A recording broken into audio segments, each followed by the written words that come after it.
All right, back to the Pray Vote Stand Summit that we had this weekend in Washington. In addition to featuring presidential candidates and Washington leaders, the Pray Vote Stand Summit offered panel discussions highlighting subjects of concern for Christian voters, including powerful dialogues on the topics of education and the whole LGBTQ agenda, particularly transgender indoctrination. And what we see here is a clear attack to push radical gender ideology in the classroom, destroy American history, and take all rights away from parents. That's what's going on. But we have to continue the fight. We have to win this war for our kids' souls, for our kids' minds. That was Ryan Walters, Oklahoma State Superintendent of Public Education. Let me just tell you one thing. That's one of the reasons I'm encouraged. Now, not only am I a graduate of the public schools in Oklahoma, that's where I grew up, but what's happening, what we've seen, and you've heard other superintendents of education on this program in the last year and a half, that didn't happen before. Well, why is that happening? Because conservatives are running and getting elected to these positions. They're running and getting elected to school boards. Good things are happening because people are praying, they're voting, and they're standing for truth.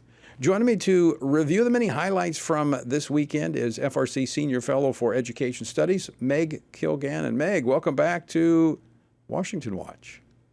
Thanks so much, Tony. It was such an amazing weekend. It was really, really a great weekend and a wonderful celebration of 40 years. Let's talk about I've heard this over and over. I was talking to actually Pastor Jack Hibbs called me this morning before he caught his flight out of D.C., just saying that, this was a wonderful intersection of faith and policy, unlike anything we've seen before, where, the whole spiritual biblical perspective was infused in every conversation. That is the difference that we bring to Washington, Tony, is that our policies and our positions are founded on moral truth. They're founded on biblical principles. They're rooted in the natural law.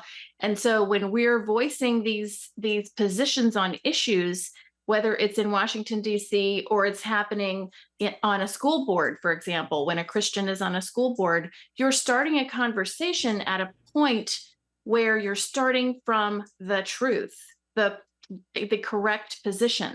And so whatever sort of negotiating you have to do after that point is much more fruitful for everyone, because you haven't given away the store at the outset by trying to be nice or couch your terms or, make things seem more pleasant to people. And it's not that the truth is unpleasant, it's just uncomfortable for people who lie, right? And so when you have people on school boards and serving in public office who are willing to stand for what is true and stand on biblical principles, we're all going to be better off in the end. Yeah, and we had some reporters kind of roving around through the summit the weekend, and they were kind of taken aback by the spiritual biblical emphasis. Yes, I think they were, and I hope that God is a great God, and maybe some hearts were moved. We never know what little seed might have been planted by simply having all the press there and able. There were parts that they probably had to listen to that they maybe hadn't heard in a while. I don't know, but the spiritual aspect of the event really is what is so unique about Family Research Council and so desperately needed in all of the policy areas that we cover, whether it's in federal policy, at the state level, at the school board level. It is the spiritual grounding that Christians bring into every space we enter that is such a desperately needed focus for our culture right now. And so it was great to visit with people who have, when we had the event in 2020 in Loudoun County, we were pretty much laying out, okay, this is the problem, and we need to have people come and run. And we still have these problems, and we still need people to come and run. But it was really special to get to visit with people who did answer that call. They did run. They are making a difference. And, children and families will be the beneficiaries of that. And the other thing, it was not just parents and activists, as great as that was. It was encouraging to see because there was a level of engagement and also several people asked me about this and I was trying to describe it, but a sense of not panicked urgency, but a sense of timing that this is the time in which the nation really hangs in the balance. And again, not anxious, Right. but really kind of a confidence as we focus in on the source of our strength, as was repeated often. And it was very encouraging to me to see the number of people that went to Ephesians chapter 6, talking about various aspects of the discussion, but one being that the source of our strength is in the Lord. And that gives us confidence even in the face of great conflict and challenges. But we also saw, Meg, a number of elected leaders who are right there at the tip of the spear and unapologetically leading forward from that same position of strength in their faith in the Lord Jesus Christ. Right. And the example that you played at the top of the segment with Ryan Walters, he's just a fearless leader in a very red state like Oklahoma that protects protects life from abortion from conception to natural death. Right. So that is a great state. Obviously, their values are in line with biblical values, and that's reflected more in their government. Then you had Sonia Shaw from California, who is dealing with an incredibly challenging situation there. And she is just leading with the quiet determination and the profound faith that she has, that she brings into the school board room. And she was that school board was the first one in California to pass parental protections that said that if a student identifies as transgender or has a gender identity issue or wants to be called another name, that the school must notify the parents. And so you've seen there are now, I think, 7 or 8 school boards who've passed similar policies. And some of them are not as strong as the one that Sonia and her board passed. But the point is there's momentum.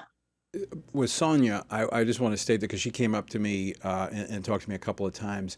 And this is for our viewers and listeners because many of you signed a prayer pledge for her, which we delivered when we were out in California for our dinner out there. But she came up to me and she said, I cannot tell you how impactful that was. I mean, in fact, her brother came up and talked to me about it. She said, it's on my nightstand. And she says she looks through it and she finds encouragement. So folks, I think, well, what difference can I make?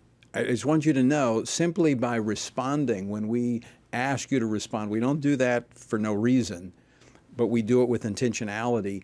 That has encouraged her to continue in her stand, knowing that there are thousands of Americans out there across this country that are praying for her. So we all have a role to play. And of course, Meg, that was one of the things that came forth this weekend, is that we all can take our place on the wall to rebuild the walls of this nation. But before we run out of time, I want to ask you this question.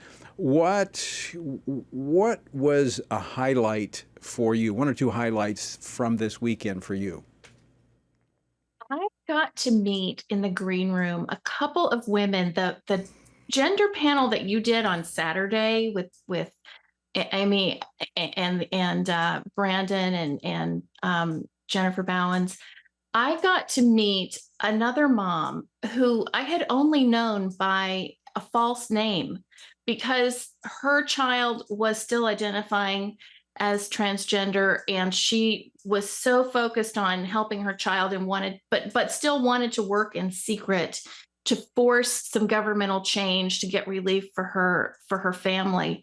And meeting those 2 women who I had only known by code names and seeing that now they are able to speak out boldly and under their own names. I mean, that was really a highlight for me, and the engagement with the people. We have the best people, Yeah, all of the folks that come, they're just wonderful and so talented, very impressive careers, very impressive prayer lives and faith witnesses. It's just wonderful to engage with them. It was like, and to know that they're praying for us as we do our work here, and we're praying for them. I mean, it's just a really wonderful community. it was And to like an think that old, this has been the case for 40 years, I mean, it's no wonder Roe v. Wade is overturned now, Yeah, right? And yeah. we are making a difference. See, times do seem dark right now, but we have made huge, huge, great, good steps forward. It was like one of those old time weekend camp meetings right there in the middle of Washington D.C. It was powerful, and that conversation